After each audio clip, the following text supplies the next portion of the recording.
I am Troy, a 32-year-old construction project manager, and 3 years of my life just went up in flames at my parents' annual family barbecue. I had everything planned perfectly. The weather was ideal, my favorite people were gathered, and the engagement ring I had saved for months to buy was tucked safely in my pocket. But then my cousin showed me the TikTok my girlfriend Amber had just posted. There I was standing at the grill completely unaware that she was filming me with the caption "Practice Husband" for all her followers to see. Before I tell you how I discovered what my girlfriend really thought of me, let me know where you are watching from in the comments and hit that subscribe button if you have ever had someone betray your trust when you least expected it.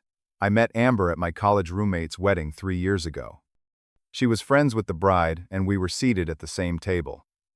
I noticed her immediately with her infectious laugh and the way she got everyone talking. By the end of the night, we had exchanged numbers, and I asked her out the following week to a local brewery that had just opened downtown. Our first date lasted 5 hours. We discovered we both loved hiking, had the same taste in music, and could talk endlessly about our favorite cooking shows. Our second date was a hike up Redwood Trail where we packed a picnic and spent the day exploring. By our third date, I knew there was something special between us. We fit together naturally, her spontaneity balancing my more planned approach to life. After 6 months, we were spending most nights at either her place or mine. At 18 months, we decided to move in together. It made financial sense, but more importantly, I could not imagine not waking up next to her every day. We found a 2-bedroom apartment with a decent-sized kitchen since we both loved to cook and a small balcony where we grew herbs and tomatoes in the summer. My job as a construction project manager kept me busy during the week, overseeing commercial developments and making sure everything stayed on schedule and within budget. Amber worked as a social media coordinator for Lushline, an up-and-coming fashion brand. She was good at her job, understanding how to create content that resonated with people and drove engagement. I was proud of her creativity and how she could translate trends into effective marketing. I brought Amber home to meet my family 2 months after we started dating. My parents, traditional but warm-hearted, welcomed her immediately. My younger sister Megan took to her instantly, often texting Amber directly to plan shopping trips or coffee dates. Even my grandmother, who was notoriously particular about who we dated, gave her stamp of approval after Amber patiently listened to stories about the old country for an entire Sunday afternoon. Looking back, there were signs I should have noticed. About a year into our relationship, Amber became increasingly focused on building her personal social media presence. What started as occasional posts became a daily routine of carefully staged photos, strategic posting times, and constant checking of likes and comments. She explained it was important for her career to have a strong personal brand, and I supported her, even helping to take pictures or videos when she asked. When TikTok became the platform everyone was talking about, Amber jumped on it immediately. She started making videos of outfit changes, lip-syncing to popular songs, and sharing relationship advice. At first, I was just the occasional cameo in her content, my face or voice appearing briefly as she documented our date nights or weekend trips. I was not particularly comfortable on camera, but wanted to be supportive. As her follower count grew, so did her focus on creating content that would get attention. She started spending hours filming and editing videos, sometimes redoing the same clip dozens of times until it was perfect. Our hikes became photo shoots, dinners grew cold as she arranged the perfect flat lay, and conversations were interrupted when she had an idea for content she needed to capture immediately. Still, I believed we were solid. We talked about our future together, discussing where we might want to buy a house someday, whether we wanted children, and our retirement dreams of traveling the country in an RV. These conversations felt real and meaningful to me, which is why I started thinking about proposing. I spent 3 months researching rings, wanting to find something that matched Amber's style while staying within my budget. I finally settled on a princess-cut diamond with a rose gold band that I knew would complement her other jewelry. I paid it off over 6 months, picking it up 2 weeks before my parents' annual barbecue, which seemed like the perfect setting to propose with both our families present. I even consulted her sister Jenna, swearing her to secrecy while asking if Amber would prefer a public proposal or something more private. Jenna assured me that Amber would love being surrounded by family for the big moment. She helped me plan to propose after dinner as the sun was setting over my parents' backyard. I had a whole speech prepared about how Amber had brought light and spontaneity into my structured life, and how I wanted to build our future together. The day of the barbecue arrived, and I was a bundle of nerves, constantly checking my pocket to make sure the ring box was still there. My dad had me manning the grill, which gave me something to focus on besides my anxiety. Amber looked beautiful in a sundress, mingling with our families and taking pictures of the decorated backyard. I noticed she was on her phone more than usual, but assumed she was capturing memories of the day. The weather could not have been more perfect for a family barbecue. The June sky was clear blue, with just enough of a breeze to keep everyone comfortable as I stood at my dad's massive grill, carefully tending to racks of ribs and chicken thighs. My mom had outdone herself with decorations, stringing fairy lights around the pergola and setting up tables with bright tablecloths and fresh-cut flowers from her garden. Both of our families were there, along with a few close friends. My younger cousin Zach was playing cornhole with my uncle. My sister Megan was helping my mom bring out trays of sides. Amber's parents were chatting with my grandmother, who was telling them about her prized tomato plants. It was exactly the kind of gathering I had envisioned for our engagement, everyone we loved in one place. I kept one hand on the grill tongs, and the other occasionally patting my pocket, feeling the small velvet box there. The ring inside represented not just my love for Amber, but my vision of our future together. I had practiced my proposal speech in the shower in the car, even while falling asleep at night. I wanted the moment to be perfect for her. Amber floated between groups, her phone almost constantly in her hand. I assumed she was taking pictures and videos to remember the day. Occasionally, she would wave at me from across the yard, blowing a kiss, or giving me a thumbs up on the grilling progress. Each time I saw her, my heart raced, thinking about the moment later when I would ask her to be my wife. I was just turning the last rack of ribs when my 16-year-old cousin Tyler approached the grill, looking uncomfortable. His eyes would not meet mine, and he kept shifting from foot to foot. "Hey, Troy," he said, his voice unnaturally casual. "Have you seen Amber's TikTok from today?" "No," I replied, focused on not burning the ribs. "I have been pretty busy here." Why? Tyler hesitated, then held out his phone. "I think you should see this."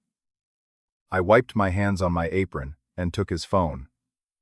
On the screen was a TikTok video, already paused.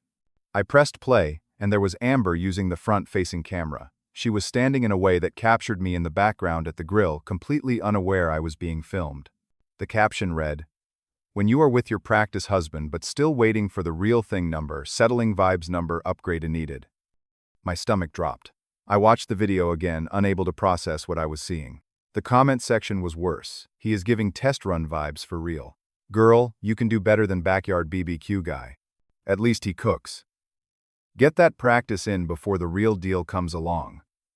Tyler shifted uncomfortably. "Sorry, man. I thought you should know." I nodded mutely, still staring at the screen.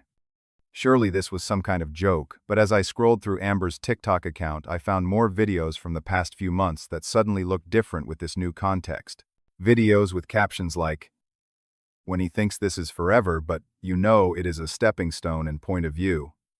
Watching him plan a future you are not sure you want." The physical sensation of betrayal hit me like a punch to the gut. My hands started shaking, and I felt my face burning with humiliation. I looked around the backyard and noticed several family members glancing my way with expressions of pity. How many of them had already seen the video? I handed Tyler back his phone and turned off the grill. The ring box in my pocket felt impossibly heavy now. I spotted Amber by the drinks table, laughing with her friends Kayla and Madison, all three of them looking at something on her phone. I walked over my legs, feeling strangely numb. "Amber," I said, my voice steadier than I expected. "Can I talk to you for a second?" She looked up, still smiling. "Sure, babe." "What is up?" I held out my own phone, which I had pulled from my pocket. "What is this?" Her smile faltered slightly as she saw her TikTok on my screen, but then she rolled her eyes. "It is just a silly video, Troy. It is not a big deal." "You called me your practice husband," I said, the words feeling strange in my mouth. She laughed lightly. "It is just for engagement. You know how TikTok works. People love relationship content with a little drama.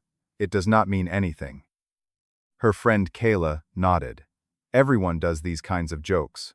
It is just to get views. So publicly humiliating me is fine as long as you get views. I asked, my voice finally betraying some emotion. Amber's expression hardened slightly. You are being way too sensitive about this. It is not that serious. I heard Madison whisper to Kayla. Does he not understand how social media works? It is not that deep. In that moment, everything became crystal clear. I was not a partner to Amber. I was content. Our relationship was not sacred. It was material. The future, I had been planning the ring in my pocket, the life I thought we were building together, none of it was real to her the way it was to me. Without another word, I reached into my pocket and pulled out the small velvet box. I placed it on the table in front of Amber, whose eyes widened in shock. I did not stay to see her reaction. I did not take the plate of food my mom had prepared. I simply walked to my car, got in, and drove away from the future I thought I had. The first few hours after leaving the barbecue remain a blur in my memory.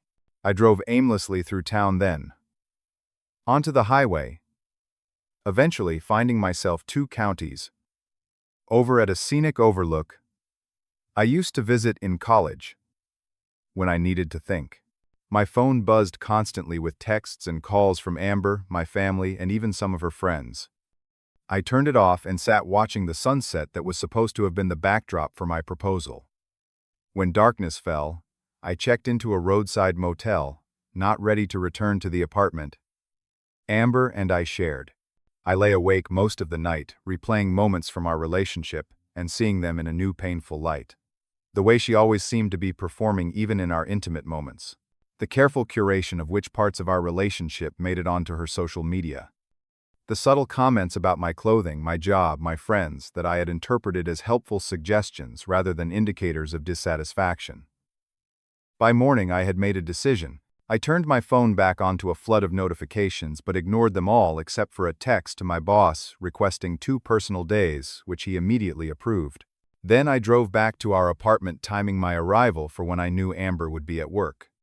It took me less than an hour to pack the essentials I would need for a few weeks. Clothes, toiletries, important documents, my laptop, and a few sentimental items that were exclusively mine. I left my furniture, most of my books, and all the things we had purchased together.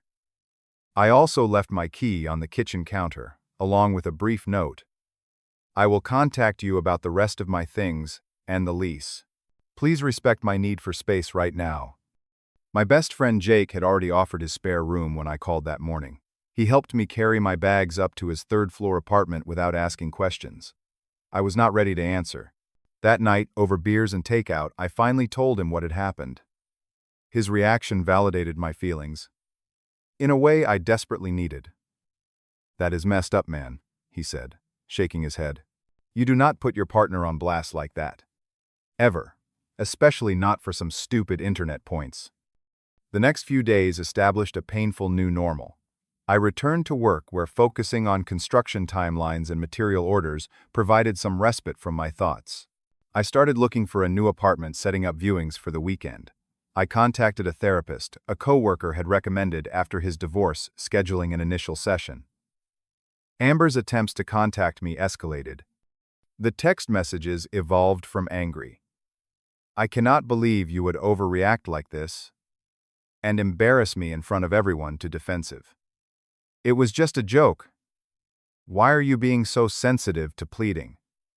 Please. Talk to me. I love you. We can work this out. She left tearful voicemails, sent emails, and even tried to reach me through mutual friends. I maintained my silence, not out of cruelty, but because I had nothing to say that would make any difference. In my therapy sessions, I worked through the realization that trust once broken in this fundamental way would be nearly impossible to rebuild.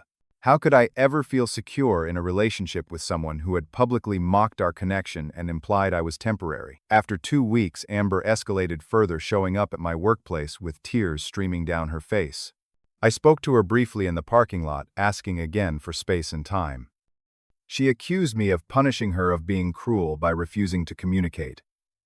I simply repeated that I needed time to process what had happened before I could talk about it constructively. Meanwhile, I began to notice how much of myself I had compromised in our relationship. I had stopped playing basketball with my old college teammates because Amber thought it took up too much time. I had seen my friends less frequently because she preferred we socialize as a couple with her friends. Even my career decisions had been influenced by her desire for stability and financial security, leading me to take fewer risks than I might have otherwise. Through mutual friends, I learned that Amber was posting about our break online, framing it as a communication issue rather than a fundamental breach of trust. She had made tearful videos apologizing in vague terms that garnered sympathy from her followers without acknowledging the real harm she had done. Some of her posts implied I was overreacting to a harmless joke, while others positioned her as the victim of my emotional abandonment. 3 weeks after the barbecue, I received a text from Amber's sister, Jenna. She cries every time someone brings up your name and is begging for you to come back. She realizes now what she lost. The ring was beautiful, by the way. I appreciated Jenna's message, but it did not change my resolve. In a subsequent conversation, Jenna revealed something that confirmed my decision. Apparently, this was not the first time Amber had made comments about me being temporary. She had told Jenna months earlier that while she loved me, she sometimes wondered if she was settling too young and missing out on someone more exciting. With this final piece of information, I knew it was time for a definitive conversation. I texted Amber and suggested meeting at a neutral coffee shop to talk. The coffee shop was busy enough to provide background noise but quiet enough for a private conversation. I arrived early and chose a table in the corner, ordering a black coffee that I knew I would barely touch. When Amber walked in, I was struck by how tired she looked. Her usually perfect appearance was subdued, her eyes puffy from crying. She sat down across from me, immediately reaching for my hand. I gently pulled back, placing my hands around my coffee cup instead. Her face fell, but she nodded in understanding. "Thank you for meeting me," she said softly. "I have missed you so much. I thought we needed to talk face to face," I replied, keeping my tone neutral. "About what happened and where we go from here." Amber launched into an apology, tears forming in her eyes. "I am so sorry about that stupid video. I never meant to hurt you. It was just a dumb joke for followers trying to hop on one of those trending formats. I did not think you would see it or take it seriously." "That is part of the problem," I said. "You did not think I would see something you shared publicly. And you did not think about how it would affect me if I did see it." "I know, and that was thoughtless," she admitted. "Social media can become this separate world where you say things for engagement without thinking about real consequences." I took a deep breath. "It is not just the video, Amber. It is what it revealed. That deep down you see me as temporary, as practice for something better." "That is not true," she protested. "It was just a stupid caption. It does not reflect how I really feel about you. Then why say it at all? Why risk hurting me for some likes and comments?" I paused, gathering my thoughts. "And it is not just this. I found the other videos, the ones hinting that you are not sure about our future. Were those also just jokes?" She looked down at the table. "Sometimes I say things online that I do not mean. It is like playing a character, you know. The algorithm rewards certain types of content, especially relationship drama." "That is the thing," I said quietly. "I do not want to be content. I do not want our relationship to be performance art. I was going to ask you to marry me, Amber. That is how serious I was about us." At the mention of the proposal, her tears flowed freely. "I know. I saw the ring. It was beautiful. I had no idea you were planning that. If I had known. If you had known, you would not have posted the video I finished for her. That is the problem. You should not need to know I am about to propose to avoid publicly calling me your practice husband." We talked for nearly 2 hours, going around in circles. Amber insisted she loved me and that the social media persona was not the real her. She promised to stop posting about our relationship to focus more on us in real life, to go to couples counseling. With each promise, I found myself nodding, but not feeling any change in my resolve. What struck me most during our conversation was the realization that what hurt most was not just the public humiliation, but recognizing that Amber and I had fundamentally different views of what a relationship should be. For me, it was sacred private, something to be protected. For her, it was material content, something to be leveraged. "I care about you," I finally said as our conversation wound down. "And I believe that you care about me in your way. But I do not think we can come back from this. The trust is broken. And we want different things." "So that is it?" she asked, fresh tears welling up. 3 years just over, just like that, not just like that, I corrected gently. "It has been ending for a while, I think." This just made it impossible to ignore anymore. We parted with a brief awkward hug. As I watched her walk to her car, I felt a weight lift from my shoulders. The decision was made, the conversation had, and now I could truly begin moving forward. In the weeks that followed, I found a small but comfortable one-bedroom apartment closer to my job. Jake helped me move in, and my parents contributed a few pieces of furniture they had been storing in their basement. The place was sparsely decorated but felt unmistakably mine, in a way that our shared apartment never had. I recommitted to old friendships that had fallen by the wayside during my relationship with Amber. I rejoined my recreational basketball league, started taking cooking classes at the community center, and even signed up for a weekend hiking group. For the first time in years, I made decisions based solely on what I wanted, not how they would look on someone else's social media feed. 6 months after the barbecue incident, I ran into Amber at a mutual friend's birthday dinner.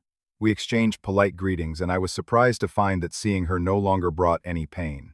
She was dating someone new, a photographer who collaborated on her social media content. I wished them well and meant it. By that time, I had started seeing Diana, an architect. I met through a construction project at work. Our relationship developed slowly and authentically. On our third date, she mentioned that she did not have any social media accounts, preferring to experience life directly rather than through a screen. The relief I felt at this simple statement told me everything about how much my experience with Amber had affected me. A year after the day my world changed, I can honestly say I am grateful for that painful revelation. Without it, I might have married someone who fundamentally did not value me the way I deserved. I might have spent years trying to be enough for someone who was always looking for an upgrade. Instead, I learned a crucial lesson about self-worth and what I really want in a partnership. The truth is, none of us should be anyone's practice round, test run, or stepping stone. Real love does not use people as placeholders while waiting for something better. Real relationships are lived, not performed for an audience. And real connection happens in private moments that would never make good content anyway. Have you ever discovered someone was not who you thought they were? Share your experience in the comments below. I would love to hear how you handled that realization and what you learned from it. If this story resonated with you, please hit that like button and subscribe to hear more real-life stories that might help you navigate your own relationships. And consider sharing this video with someone who might need the reminder that they deserve to be someone's priority, not their practice round. Thank you for listening to my story, and remember, sometimes the most painful truths lead us exactly where we need to be.